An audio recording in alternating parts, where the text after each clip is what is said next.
What's up, guys? I'm Laura from Reading in Bed, and it is almost time for Novellas in November.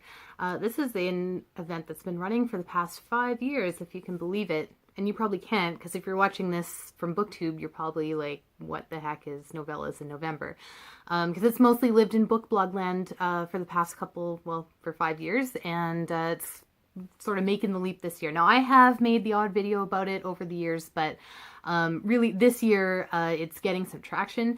We've got Rick from Another Book Vlog who's bringing it over. We've got Sean the Book Maniac who's joining us. So I think, things are going to happen this year in terms of novellas in November, despite the fact that we have some pretty stiff competition from nonfiction in November, to put it mildly. I just posted on my blog with a bit of a history of novella challenges through the years. Again, primarily focusing on book blogs, so if that is of interest, I will link it. Today I'm just going to share with you my TBR. So if you need ideas, you want to join, you want to get that Goodreads challenge up, believe me, I need that, then, stay tuned. I'm going to start sort of with the shortest ones and work my way down. So the first one I have is The Embassy of Cambodia by Zadie Smith. Now at, I believe, like 68 pages. Really, this is a short story, but, someone published it as a hardcover, so I'm counting it. Next I have I'm Afraid of Men by Vivek Shreya. So this is nonfiction, and maybe this is a little controversial, but I do count nonfiction in my novellas in November reading. I know, like, technically a novella is like a short novel, which is fiction, blah, blah, blah, but, whatever. This is like 70-ish, 75-ish pages. It seems like it's more of an extended essay. I've read quite a bit of Shreya's work in the past. I have seen her read from a poetry collection. I'm a big fan, so looking forward to this. Okay, this one looks thicker, but it's actually two novellas put together. This is called So Much for That Winter by Dote Nors. So I believe, yes, it's translated from the Danish. This is a language that would be new to me to read in translation. That is something that got highlighted in a Women in Translation Month challenge. You had to read from new languages to you. And I didn't get to Dorte Nors, but hopefully with these two novellas I will. I believe they're both under 100 pages. There's two of them in here. Then I've got The Ice Palace. I did not look up the pronunciation, so you can just, yeah. I think this one might be from Danish as well. Or maybe Norwegian. Yeah, it's Norwegian, sorry.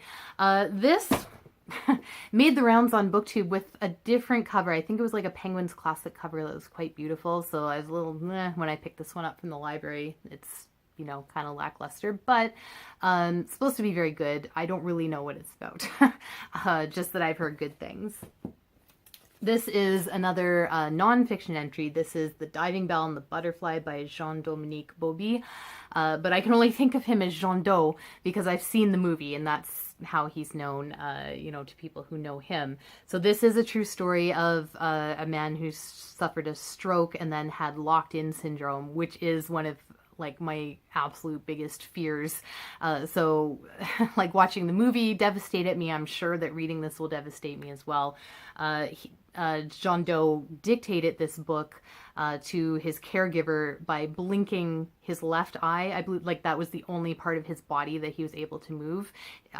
His mind was intact, but his body had otherwise completely shut down, and so he, through a series of blinks, basically dictated this book, which is about 120 pages long. So then I've got so I'm not sure if I'll get to this. This is another sort of bind up of two novellas by Dostoevsky. We've got Notes from the Underground and The Double.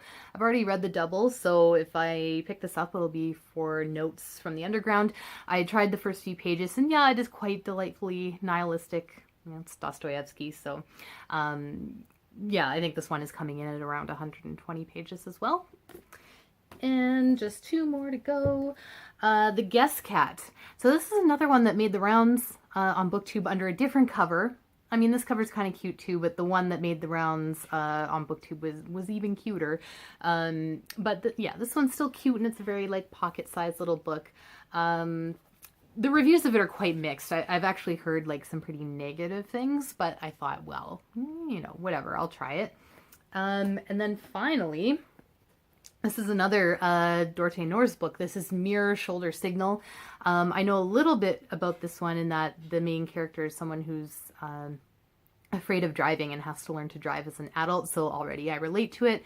I mean, I've been driving for like 10 years now, but when I finally had to learn to drive at age 28, it was a whole thing. I believe this character is more like kind of middle-aged. Yeah, she's in her 40s, and she's moving back to the rural area in which she grew up, so that's probably what is forcing her hand to have to learn how to drive. So I think that is it for the TBR. Let me know if you're going to join us. It should be fun. I'll be, you know, probably doing some reviews and recommendations as we go. And I think I'll try to do things both here and on the blog, just because there's a fair amount of traction over on, you know, in book blog land. People are more aware of it. So I'm going to try to keep it going in both places. We'll see how that goes. I will link to a couple videos from Rick and from Sean the Book Maniac who've already shared their TBRs and recommendations, so there's lots out there. Let's get our Goodreads challenges in a better state by the end of the month, all right? Thanks for watching.